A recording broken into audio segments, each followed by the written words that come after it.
महाराष्ट्र नवनिर्माण सेना पूर्ण तयारीने या लोकसभेला उतरत आहे। माननीय राजसाहेबांनी अनेक वेळा आढावा बैठका झालेल्या आहेत आणि लोकसभेच्या तयारीच्या दृष्टीने आम्ही महाराष्ट्र सज्ज आहोत। आज माननीय राजसाहेब ठाकरे यांना आणि माननीय अमितसाहेब ठाकरे यांच्या विचाराने प्रेरित होऊन अनेक पक्षातील कार्यकर्त्यांनी महाराष्ट्र नवनिर्माण सेनेत प्रवेश केलेला आहे। याचं मुख्य कारण म्हणजे महाराष्ट्रातील राजकारणाचा झालेला चिखल।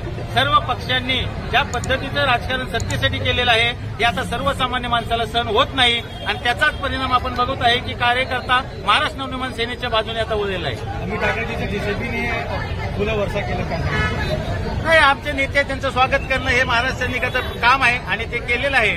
परंतु आज ज्या पद्धतीने माननीय अमित साहेब महाराष्ट्रावर फिरून विद्यार्थ्यांचे प्रश्न सोडवतायत, युवकांचे सोडवतायत, बेरोजगारांबद्दलचे असतील प्रश्न। कालच आमचा 4 दिवसापूर्वी साहेबांनी जो पुणे विद्यापीठावर मोर्चा काढला होता, 4 दिवसात त्यांच्या मागणी मान्य झाल्या आणि सर्व विद्यार्थ्यांना एक सुटकेचा श्वास मिळाला त्या ठिकाणी। अशा प्रकारचं काम माननीय अमित साहेब करत आहेत महाराष्ट्रभर आणि युवा पिढी त्यांच्याकडे प्रेरित होऊन आज पक्षाकडे वळली। तर इथे किती गरज होती या कार्यालयाची, जनसंपर्क कार्यालयाची किती गरज होती काय? महाराष्ट्र नवनिर्माण सेनेची कार्यालय प्रत्येक प्रभागात आहेतच, परंतु निवडणुकीच्या दृष्टीने तयारी करायचं म्हणलं तर आपल्याला तशा प्रकारची कार्यालय पाहिजे जेणेकरून लोकांना तातडीने तुमच्याकडे पोहोचता येईल। अशा प्रकारची कार्यालय आम्ही रस्त्यावर या ठिकाणी चालू केलेले आहेत आणि अनेक दिवसापासून आम्ही चेंबूरच्या जनतेसाठी काम करत आहोत। त्याचाच हा परिणाम आहे की आज युवा पिढी आमच्याकडे वळलेली आहे। माननीय राजसाहेब ठाकरे यांचा आदेश हीच आमची रणनीती। अतिशय छान आणि म्हणजे खूप छान न्यूज आहे ही। आता आपण ओपनिंग करत आहोत जनसंपर्क कार्यालयाचं, कारण ह्याची अतोनात गरज होती आहे माझ्या महाराष्ट्रीय सैनिकांना। कारण नेमकी तक्रार करायची तरी कोणाकडे, प्रश्न तर एवढे आहेत आणि त्याच्यासाठी जायचं कुठे? आता ते खुलेआम कधीही येऊन ऑफिसमध्ये येऊन तक्रार करू शकतात, आपले प्रश्न मांडू शकतात आणि आम्हाला खूप अभिमान आहे की आम्ही या महाराष्ट्राच्या भूमीत जन्मलेलो आहोत, संतांच्या भूमीत जन्मलेलो आहोत आणि आता आमचे प्रश्न ऐकण्यासाठी किंवा आमचे प्रश्नाचे उत्तर देण्यासाठी कुठेतरी पुढे आलेला आहे आणि तो पक्ष माझा मनसे पक्ष आहे। माझे नेते राजसाहेबांनी हे पाऊल उचलून आज आम्हाला जागं करण्याचा प्रयत्न केला आहे आणि खूप म्हणजे महत्त्वाचं म्हणजे आता जनता जागी झालेली आहे आणि कुठेतरी हे दृश्य पाहता लक्षात येत आहे की महिलाही आता जाग्या झालेल्या आहेत आणि पहिले जे महिला पहिल्या एवढ्या लक्षपूर्वक येत नव्हत्या त्या गोष्टींना आता महिला पुढे सरसावले आहेत।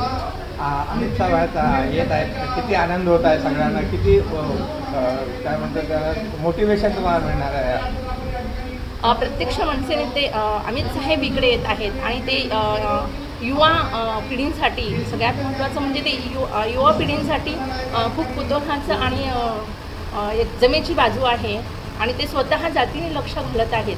त्याच्यामुळे म्हणजे महिलांनासुद्धा अगदी आपला मुलगा जसा म्हणजे आपण सेफ समजतो, आपल्या मुलांना तक्रार सांगण्यासाठी किंवा कुठल्याही गोष्टीसाठी आपण जसं आपल्या पतीनंतर मुलावरती डिपेंड असतो तसा खूप आधार म्हणजे एक मानसिक आधार भेटला आहे अमित साहेबांच्या रूपाने। नमस्कार, जय महाराष्ट्र। मी सविता खैरे, उपविभाग अध्यक्ष, विभाग 153। आज आमच्या कार्यालयाचं उद्घाटन आहे आणि सगळ्या महिला आणि आम्ही सगळे कार्यकर्ते खूप जोशात आहे कारण आम्हाला आनंद होतोय। आज आम्ही शाखेचं उद्घाटन अमितसाहेब ठाकरेंच्या हातून करतोय। या आधीसुद्धा 2016 साली स्वतः राजसाहेब आमच्या शाखेच्या उद्घाटनाला आले होते आणि आमचं खूप भाग्य मोठं की आज त्यांचे पुत्र स्वतः अमितसाहेब ठाकरे शाखेच्या उद्घाटनाला येतात आणि आज ही जी आम्ही शाखा जी इथे उद्घाटन आहे आज या शाखेचं आमच्या, त्या शाखेच्या द्वारे जी पुढची काही निवडणूक आहे त्या दृष्टीने आम्ही या शाखेचं उद्घाटन करतोय।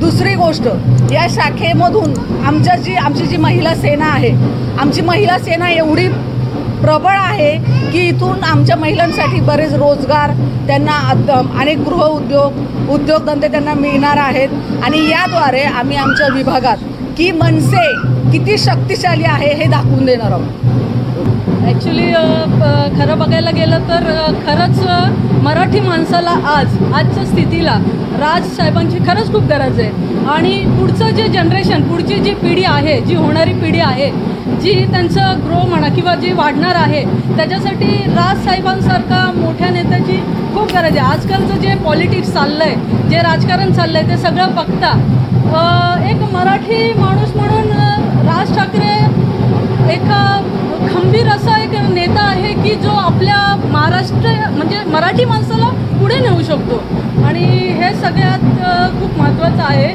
तर माझं असं मत आहे की सगळ्यांनी जे पण आहेत मराठी म्हणून एक राजसाहेबांना खूप सपोर्ट करावा असं माझी मनापासून खूप इच्छा आहे आणि त्यांनी खूप पुढे जावं ही पण माझी मनापासून इच्छा आहे.